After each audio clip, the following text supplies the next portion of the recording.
기도하시겠습니다. 하나님 아버지, 주님의 말씀이 있는 곳에 하나님의 백성들이 그 말씀 위에 세워질 수 있음을 믿습니다. 그 말씀이 우리의 삶의 반석이 되며 밑바탕이 됨을 또한 믿습니다. 선포되어지는 것에 주님 함께 하시고 성령이여 역사하여 주시옵소서. 그 말씀을 받아 힘을 얻게 하시고 생명을 얻게 하심으로 하나님의 말씀을 전하는 주님의 백성, 주님의 말씀을 순종하는 우리 될 수 있도록 축복하여 주시옵소서. 이 시간 함께하여 주시옵소서. 예수님의 이름으로 기도드렸습니다. 아멘.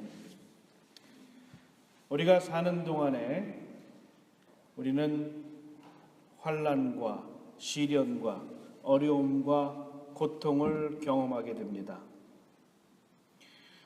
어느 한순간도 걱정이 없는 순간이 없고 어느 한순간도 근심으로부터 벗어난 순간이 없습니다. 그래서 우리는 이 환난과 시험, 우리가 겪는 많은 문제들을 잘 극복하고 이기기를 원합니다. 그런데 문제는 이러한 어려움과 고난, 환난들이 내가 상상하고 내가 예상하는 모습으로 오지 않는다라는 겁니다. 그리고 내가 요때쯤이면 요런 일이 일어날 거야 하는 그러한 기대되는 순간에 결코 오지 않는다는 거예요. 그래서 이 환난과 고난의 문제는 우리를 항상 불안하게 하고 항상 근심하게 합니다. 그래서 걱정을 많이 해요. 그리고 실제로 어떤 문제가 빵 터지면 우리는 그 문제를 다양한 모습으로 마주하게 됩니다. 많은 사람들은 그것에 직면하여서 처음엔 당황하죠. 놀랍니다. 그래서 처음엔 이 문제를 어찌해야 될지를 잘 모릅니다. 그러다가 잠시 정신을 차리고 나서 문제를 풀어가려고 합니다. 예를 들어서 다쳤으면 병원에 가고 또한 재정적으로 어려운 문제가 터졌으면 어떻게든 돈을 구해보려고 노력합니다. 갑작스러운 병이 생기면 병원으로 달려가 치료하려고 애를 씁니다. 뭔가 그에 맞는 행동을 해요. 그런데 문제는 때로는 어떻게 그 문제를 해결해야 될지 난감하고 어려울 때가 있어요. 그러했을 때 사람들은 다양한 방어 기제로 그 문제를 맞닥뜨립니다. 그 중에 하나가 회피하는 방법이에요. 우리 학생들 보면 앞으로 조금 있으면 큰 시험이 있는데 공부는 안 하고 텔레비 보는 경우가 있어요. 컴퓨터 앉아서 게임해요. 누구랑은 꼭 집어서 얘기 못하겠는데 SAT 시험이 며칠 안 남았는데 토요일 날 오후에 집에 와서 소파에 큰 대자로 누워서 텔레비를 열심히 보시는 분이 계시더라고요. 저희 집에. 저랑 똑같이 생겼어요. 그래서 그 친구한테 그랬죠. 야, 그래도 SAT 얼마 안 남았는데 공부 좀 하지? 그랬더니 이 친구가 저를 딱 보더니 아빠! 내가 지금 얼마나 스트레스 받는 줄 알아? 어이가 없잖아요. 근데 저로 가장 편안한 데서로 텔레비를 보시는 분이 무슨 근심이 있는지 참 모르겠지만 그러더니 화를 벌컥 내더니 지방으로 팍 들어가요. 제 평생에 딱 한 번 그 친구한테 공부하라는 소리 한 겁니다. 딱 한 번이에요. 그래서 저도 이렇게 울컥하잖아요. 그래서 쫓아 올라갔어요. 문을 빡 열고 지연아, 너 어떻게 그럴 수 있냐? 아빠가 너한테 세상 태어나서 처음으로 공부하라 그랬는데 너 어떻게 아빠한테 화낼 수 있냐? 내가 지금 얼마나 SAT 때문에 지금 힘들고 스트레스 받고 얼마나 힘든데 아빠는 나한테 그렇게 심하게 공부하라고 말을 하냐는 거예요. 저도 열받아가지고 그럼 너 여태까지 SAT 공부했냐? 했거든. 그래서 제가 그랬어요. 좋아, 너 그럼 참고서 지난번에 사준 거 가져와봐. 왜? 너 얼마나 했는지 좀 보자. 좀 했거든. 그래요. 그래서 이제 한 손이 딱 꺾여요. 그러니까 가져와 보라고. 싫거든. 그래서 이제 너 앞으로 내가 좀 공부하는 소리 안 할 테니까 네 마음대로 해 하고 내려왔어요. 그러고 나서 이제 시험 잘 치고 이제 대학 들어가고 나서 한 2학년 때인가요? 물어봤어요. 야, 지연아, 너 그때 아빠가 그랬는데 그 레퍼런스 몇 페이지였냐? 2페이지 그러더라고요. 야, 참, 제 그때 배신감이 참. 근데 사실 아이들이 그 큰 시험 앞두고 게임하고 텔레비 보는 거예요. 게을러서 그런 것도 아니고 그 시험을 무시해서도 아닙니다. 불안한 거예요. 힘든 거예요. 그래서 그 순간을 회피하고 싶은 겁니다. 그래서 텔레비에서 재밌는 거 나오고 동영상 보면서 막 웃으면서 잠시지만 그 근심으로부터 벗어나고 싶은 거예요. 그래서 여러분 아이들을 조금 이해해 주시기 바랍니다.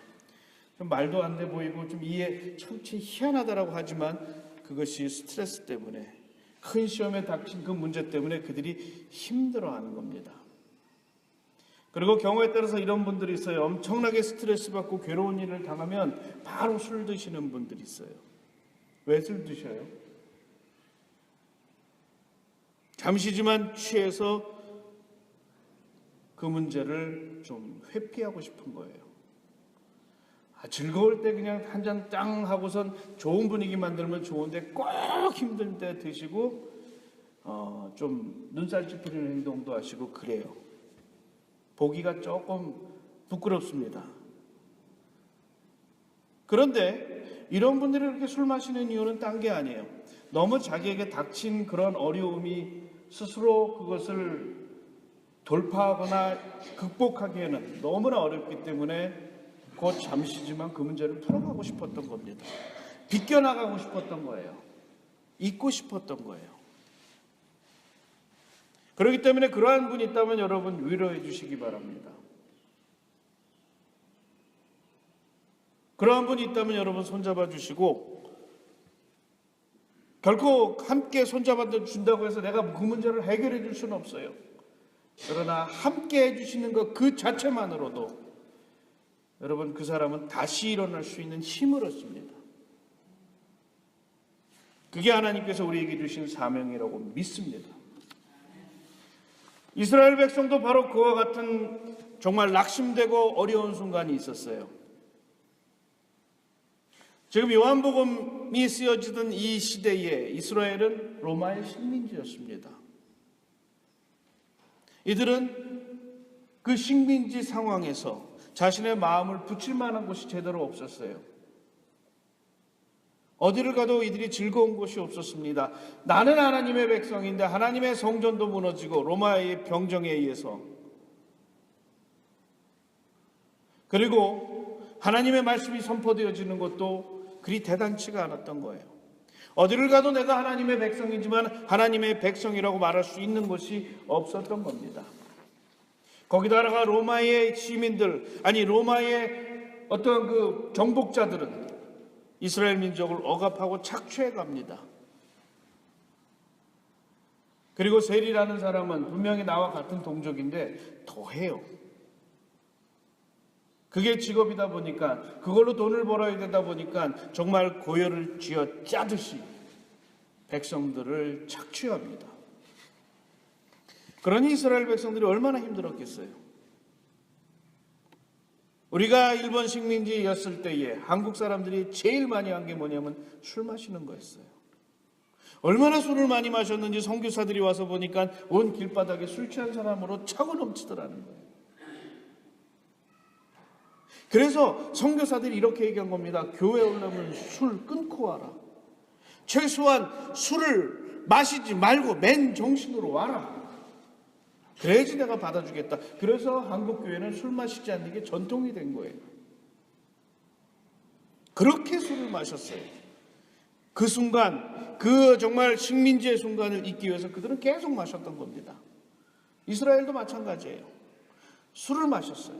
그런데 어떻게 마셨느냐? 그냥 마신 게 아니라 종교란 이름으로 마셨어요.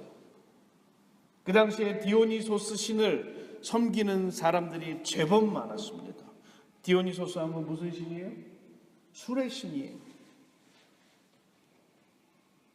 그래서 많은 이스라엘 사람들이 그 디오니소스 제사에 빠졌어요. 가면 뭐 했냐? 술 마셨어요. 그리고 그냥 마시는 게 아니라 되게 많이 마셨어요. 엄청나게 마셨어요. 그럼 어떤 일이 벌어집니까? 폭력적인 일도 벌어지고요. 음란한 일도 벌어지고. 그런데 그들은 말합니다. 그렇게 하고 나면 너무 좋다는 거예요. 그래서 지금 근심도 있고 걱정도 있고 이거 괜찮다는 거예요. 그래서 이스라엘 사람들의 많은 사람들이 이 디오니소스 신에 빠졌고 거기서 술 먹고 거기서 폭력적인 행동하고 거기서 음란한 행동하는 것을 이게 종교니까 괜찮다라고 주장을 하고 다녔던 겁니다.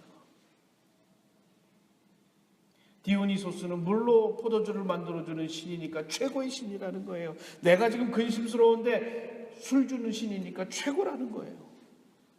내가 그 순간은 이 근심과 걱정을 잊고 행복하니까 최고라는 거예요. 그렇게 물을 포도주로 만들어주는 디오니소스 신을 그들은 섬겼던 겁니다. 그러면서 그들은 잠시 동안 자신이 겪고 있는 근심과 걱정을 잊으면서 피폐해지고 타락한 모습으로 빠져갔던 거예요. 마치 처음에는 좋은 술을 마시다가 시간이 지나면 아주 싼 술, 아주 먹지도 못할 정도의 술을 냈던 그러한 일반적인 축제처럼 그렇게 디오니소스에 빠진 이스라엘 백성들은 그렇게 타락해 갔던 겁니다.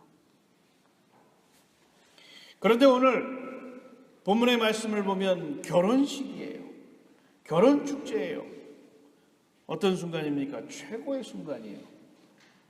누가 봐도 가장 행복한 순간이에요. 그곳에서는 웃음이 있어야 되고 기쁨이 있어야 되고 축제가 돼야 돼요. 그런데 문제가 생겼어요. 포도주가 떨어진 겁니다. 그 당시에 이 결혼식에서 포도주가 떨어진다는 건 이게 말도 안 되는 거예요.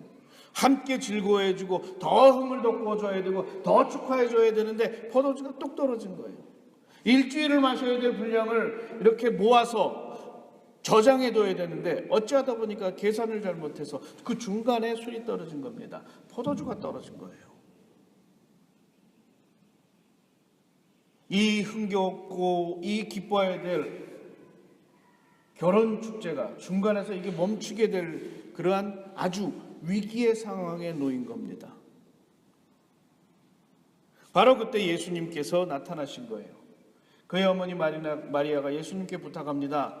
지금 이런 어려운 상황이니 어떻게 좀 해결해 달라. 예수님이 말씀하셔요. 아직 때가 이르지 않았다. 그런데 어머니 마리아는 어떻게 말합니까? 종들을 불러요. 무슨 소리 하든 그대로 행하라. 무슨 말을 하든 그대로 따르라. 그리고 그러자 예수님께서 말씀하십니다. 물을 채우라. 그랬더니 이 종들이 물을 어떻게 채워요? 아귀까지 가득 채워요. 그게 손 씻는 항아리거든요. 이만한 항아리인데 손 씻는 항아리예요. 거기다가 물을 가득 채웁니다. 이유를 알아요, 몰라요? 종들은 몰라요. 근데 그냥 채우라니까 가득 채워요. 그리고선 예수님이 말씀하십니다. 연회장에게 그거 갖다 주어라. 무슨 일이지? 뭐 손 씻을 일이 나서 다 퍼가지고 갔어요. 그랬더니 어디다 퍼갔어요? 포도주 마시는 항아리에 그들은 퍼갔습니다. 그럼 마음으로 그랬을 거예요. 이거 뭔 일이지? 왜 손 씻는 물을 포도주 항아리에 넣어서 가져가라 그러지? 이게 무슨 일인가? 그래서 갖다 줬더니 연회장이 그걸 마셔요. 종들은 어떤 생각을 했겠습니까? 큰일 났다. 저거 손 씻는 물인데 저걸 왜 마셔? 근데 포도주 딱 마시더니 연회장이 그러는 거예요. 야, 이거 최고다. 좋다가 아니에요. 최고다. 아니 이렇게 훌륭한 포도주가 어디서 난 거야? 그래서 신랑을 부릅니다. 그리고 말합니다. 야, 보통은 좋은 거 먼저 내고 나중에는 정신없으면 취해버리면 나쁜 거 주는데, 야, 너는 진짜 최고의 포도주를 지금까지 남겨뒀다. 무슨 얘기예요? 축제가 더 흥겨워지고 축제가 더 어떻게 돼요? 멋있어지는 거예요. 그들은 더 기뻐할 수 있었고 더 그곳에서 새신랑 신부를 축하할 수 있는 자리가 되어진 거예요. 그 위기의 순간에 주님께서 명령하심으로 말미암아 그 위기의 결혼식이 이제는 완전한 축제의 장으로 바뀐 겁니다. 모든 이들이 함께 기뻐하고 모든 이들이 함께 축하할 수 있는 장으로 변한 거예요. 누구로 인해서? 예수 그리스도로 인해서. 그리고 또 다른 사람이 있습니다. 그 종들로 인해서. 묵묵히 주님의 말씀 따랐어요. 사람이기 때문에 분명히 이런저런 생각을 했을 겁니다. 따르라 그럴 때 왜 손 씻는 물을 이렇게 많이 따르는 거야? 그래도 따르자. 가득 채웠어요. 갖다 주라 했더니 왜 손 씻는 물을 갖다 주라는 거야? 갖다 줬어요. 그런데 연회장이 마시면서 뭐라 그래요? 최고다. 종들은 깨달았습니다. 이게 무슨 일인가? 난 그저 하란 대로 했을 뿐인데 완전히 다른 일이 벌어진 겁니다. 전혀 다른 사건이 벌어진 거예요. 그 어머니 마리아가 이 종들에게 그대로 행하라고 명령했을 때 이 종들은 마리아에 대한 신뢰가 있었던 것 같아요. 많은 학자들은 이 마리아가 아마도 이 결혼식 하는 집안과 굉장히 어떤 깊은 연관이 있거나 중요한 사람이었을 것이다 이렇게 이제 해석을 합니다. 왜냐하면 전혀 모르는 사람이면 종들에게 명령할 수 없잖아요. 그죠? 어쨌든 그 결혼식을 나름대로 결혼식의 중요한 하객이었을 것이다 라고 많이 생각을 합니다. 그리고 아마 종들도 마리아가 어떤 분인지 잘 알았던 것 같아요. 그러니까 마리아가 그대로 행해라 그랬을 때 신뢰를 가졌든 아니면 마리아의 말씀에 권위가 있었든 그대로 따른 겁니다. 그것이 무슨 일로 벌어질 줄 그들은 몰라요. 그냥 묵묵히 그 일을 순종했어요. 그런데 인간적인 생각으로 보면 앞뒤가 안 맞는 얘기예요. 포도주가 떨어졌는데 손 씻는 물을 갖다 줬다. 이상하잖아요. 그렇죠? 포도주가 떨어지면 뭘 갖다 줘야 돼요? 포도주를 갖다 줘야 돼요. 그것이 좀 싸더라도 상관없어요. 어쨌든 포도주를 채워야 돼요. 그런데 지금 연회장에 이 종들이 채운 건 손 씻는 물이에요. 마실 수 없는 버려지는 물이에요. 어떻게 생각하면 그들이 생각이 있었기 때문에 이것을 가져갔을 때에 그것이 손 씻는 물인 걸 알았을 때에 아마 자기들은 엄청난 고난을 당할 수 있었을 것이다 라고 생각을 했을 겁니다. 연회장이 얼마나 혼냈겠어요. 지금 장난하냐? 아니 감히 포도주가 아니라 손 씻는 물을 가져와? 정신이 있는 거냐 하면서 얼마나 혼냈겠어요. 잘못하다 그 집에서 쫓겨날 수도 있어요. 매 맞고 쫓겨날 수도 있는 상황입니다.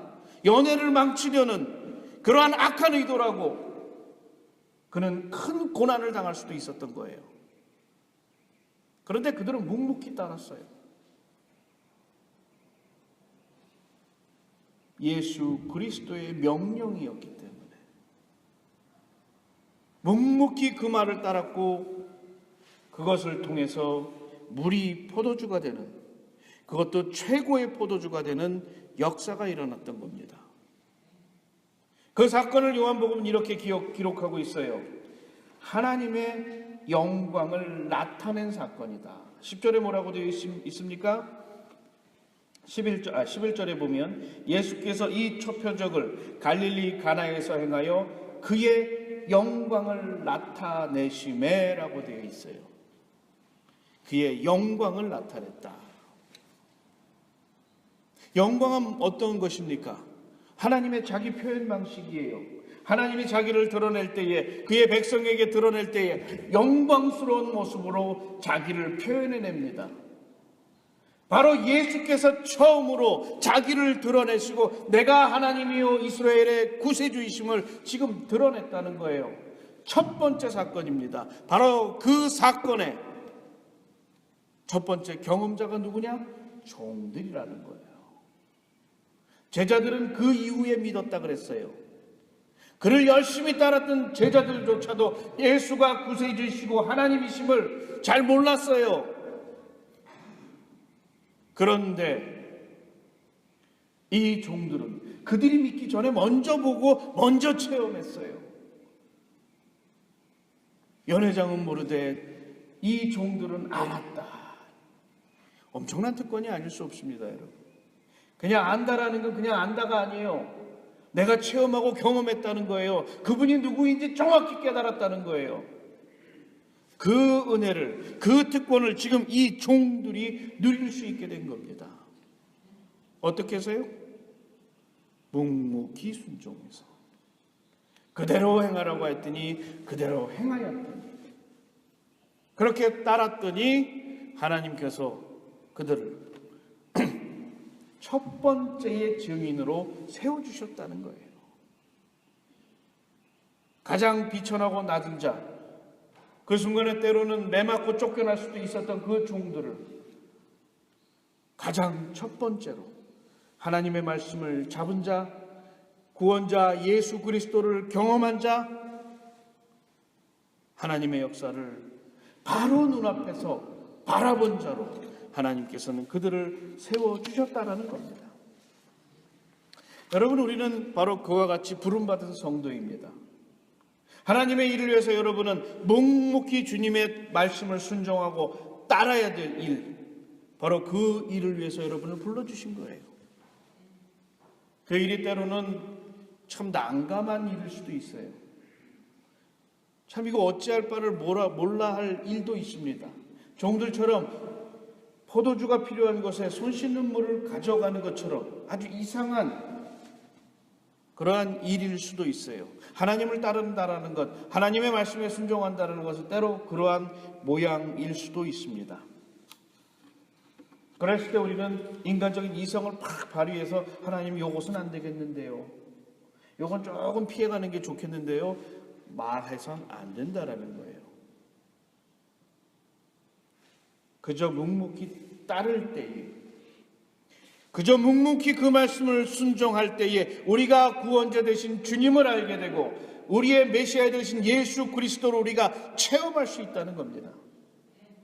저는 여러분 모두가 그와 같은 귀한 특권을 소유하는 존재가 되기를 간절히 소망합니다. 주님이 말씀하셨어요. 그러면 따르시기 바랍니다.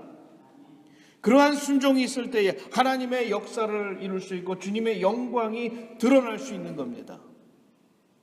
그 종들로 인해서, 그들의 묵묵한 순종을 통해서 예수 그리스도가 하나님됨을 세상에 선포할 수 있었습니다. 그 제자들은 나중에 믿었어요. 그 역사가 일어나고 보고 믿었어요. 그런데 이들은 그 전에 믿었습니다. 먼저 알게 됐고 먼저 체험하고 먼저 봤어요. 얼마나 좋습니까? 여러분 모두는 그와 같은 아름다운 특권을, 아름다운 정말 특권을 소유한 사람들입니다. 묵묵히 따르시기 바랍니다. 그리고 그 특권을 누리시기를 주님의 이름으로 축원드립니다. 기도하시겠습니다. 거룩하신 하나님 아버지, 우리로 하나님의 말씀